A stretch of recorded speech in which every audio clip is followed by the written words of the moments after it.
Now, when you think about sushi, you probably think about some of the more iconic pieces like tuna or even unagi. But in Japan, they have lots of different kinds of sushi. Some weirder pieces, more experimental pieces, and some that are actually really quite common here. So today, we're gonna show you some of the pieces that you might not have thought of when you think about Japanese sushi. But they're super oishi. I wanna ask you a question though. What's up with all these plates? Did the video just start?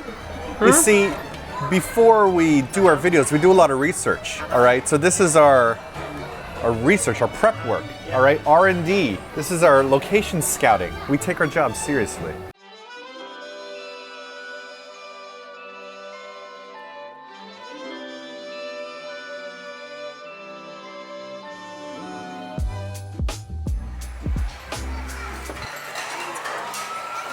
Let's talk about a little bit of beef. I'm sure that's not the thing that you expected somebody to be able to order at a sushi restaurant, and I'll be honest, I never would have touched this piece if one of my friends living here doesn't eat fish. It's freaking delicious. Don't miss out on beef with tasty sauce. Here it comes. The sauce is gonna be thirsty. Dun, dun. Oh, we forgot that by two we meant like two. One for me, one for you. I'm okay with that. And you know what? It's not like great looking sushi, so. How dare you? This shit is gorgeous. Don't listen to her. Beef source. Which one do I want? I'm gonna take this one. Okay, so the reason why this is such a hit is because vinegared rice works really well with like fatty fishes. It's kind of like having like a lemon to a fatty fish, right? This beef is so oily because it's Japanese beef, and then the sauce from there soaks on down to the vinegared rice, and then you just have this little tasty nugget of magic.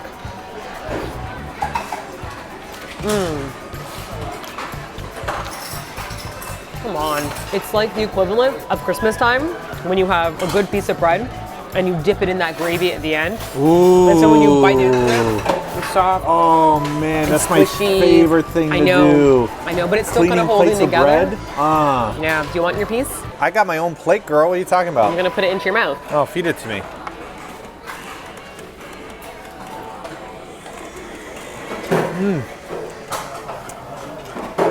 It's great. The beef is sweet. The sauce is a little bit tart. Got some fattiness from the meat. Niceness of the rice absorbing all that.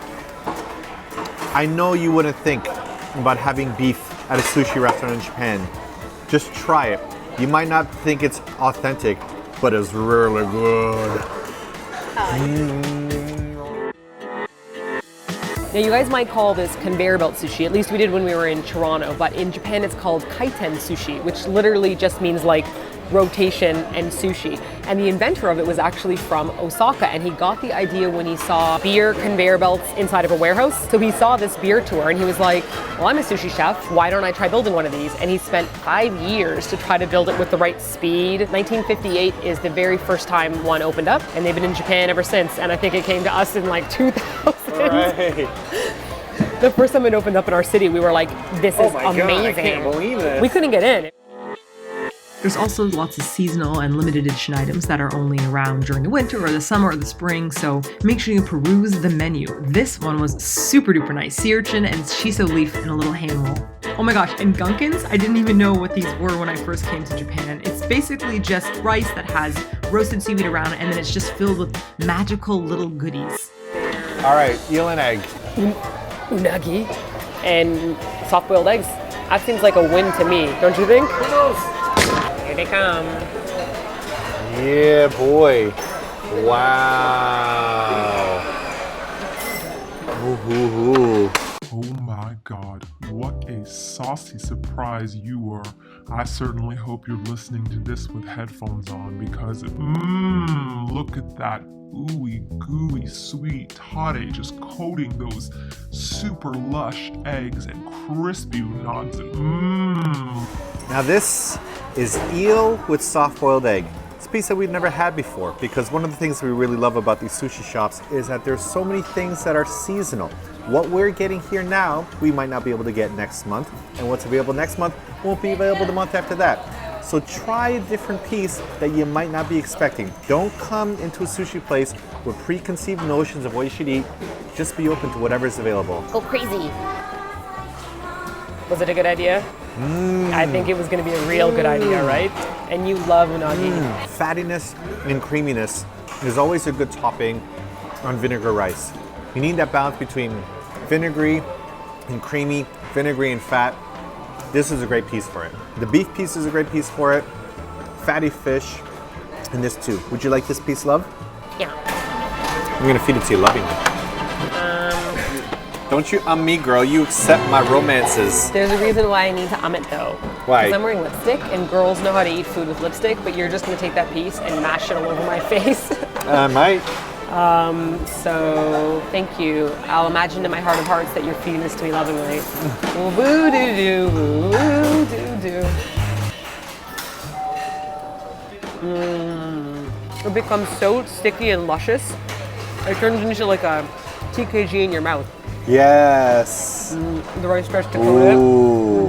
This is like an unusual piece that actually got better the more you chewed it. Because True, yeah. It whipped up the egg, mixed it up in your mouth, and then you had little crunchy bits of the toasted unagi. Okay, I'm gonna nerd out for a bit and talk about salmon. When I was in Toronto, I always equated salmon pieces with Japanese sushi, and I always imagined coming here and having some great salmon. However, salmon isn't really authentic when it comes to Japanese sushi. It's only really been around since the 80s because Japan doesn't fish its own salmon when it comes for raw fish. They get it from Norway. So all of these salmon pieces that you're gonna get here in Japan are actually Norwegian salmon. That doesn't mean that it's not really popular here. I think salmon is like the most popular topping that you get on rice in Japan altogether. So raw salmon isn't just a Japanese thing. This is a nice little fusion food of Norwegian salmon and Japanese rice. Oh, no soy sauce or wasabi? You're just going in dry?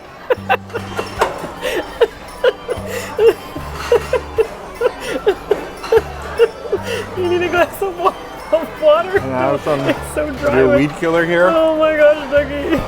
It's not my favorite piece. No. I'm never really happy eating salmon pieces here in Japan. I think of it kind of like the California roll, right? California rolls are delicious. I've never actually seen California rolls in Japan. Salmon, not my number one thing to get. But salmon in Norway is amazing. Yes, Norwegian salmon itself Is is really amazing. yummy. We love it. Yeah. It's really yummy. There's just something about it here. Don't know what There it are is. better things to put on your rice than a piece of raw salmon.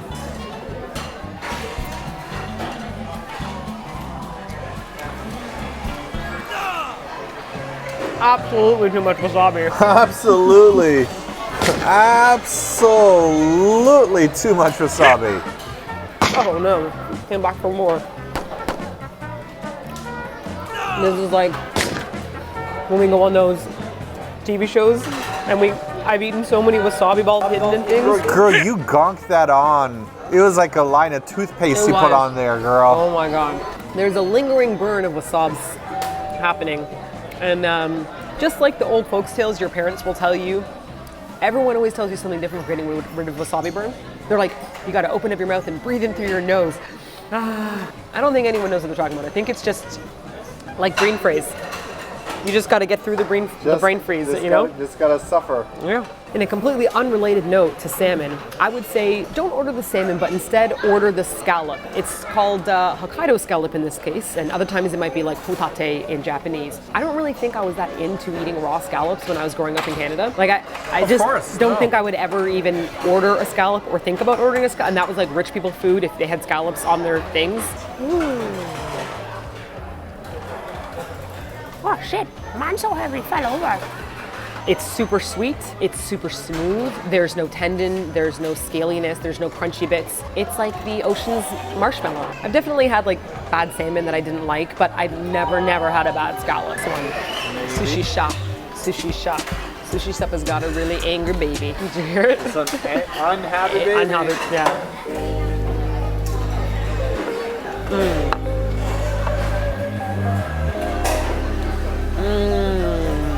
It's so cold. It's always a really refreshing and cold piece. And when you bite into it, there's no resistance. It's exactly like when you eat really good tuna and it's super soft and just melts in your mouth like butter. I would say this is the shell version of that. What do you call those? Snot rocks. No. What are Shellfish. these called? Shellfish, thank you. Can I eat yours and get another? No. Oh. It's great. I'm always happy whenever I have scallops. I'm sometimes happy when I have salmon scallops. If you haven't tried them yet, you must have them with your sushi. Skip the salmon, go right to the hotates. Lovely snot rock. I love these scallops. Ew, that's gross. Well, Don't they're call them not a the snot most rock. visually appealing when you look at them from the outside. All seafood is ugly, let's be honest. Ain't no good looking fish. Simon. All seafood is monstrous. They all just How look dare like you. demons Listen. floating in liquid. Ducky, I know that we all think this, but you're not supposed to say that out loud. Sorry. We don't judge the ocean that way. We don't judge the ocean. We all know right? that mermaids are literally a That's- creation of fairy tales in order to get people right. to come visit the ocean. Look. They're like, dang, how are we going to get people All to the ocean? animals are beautiful, all right? All animals are Quick equally question, have you beautiful. seen those really scary ones that have lanterns and the death teeth? The monkfish. They're like little demon lanterns. We are at the end of our video. We obviously ate more than we showed you guys on camera. Like Yes. what? I think we showed you like 4 or 5 and we have like 15 plates here, Simon. They're on to us. Surely one of these plates is going to get us a capsule toy. But the whole point of this video was just to inspire you guys that when you come to Japan, the idea of what you think you have to have, maybe let it expand a little bit more into what the Japanese people are actually showing you that they have. Beef with tasty sauce is amazing. So, you know, just be a little bit more open-minded, try it out. And I'm ordering my mango, which is totally normal. And I'm ordering an iced coffee as well. It's like a full-service place. It's like an old drive-in that you think about in the 50s. Yeah. Like the bellhop serve where you can get everything. Oh yeah, by the way, oh my gosh, we have all these plates here. So if you guys want to see if we win something, check out our bonus video. Let's get started on this. Yeah? Let's do it, girl. You feel it? Are we gonna win it? I do. Well, I'm sure you guys have had many crazy types of sushi in your lives. Please share in the comment section below, what's the strangest sushi that you felt like you've had before? I mean, we've had ones with cheese and corn, so, I mean, top that, guys.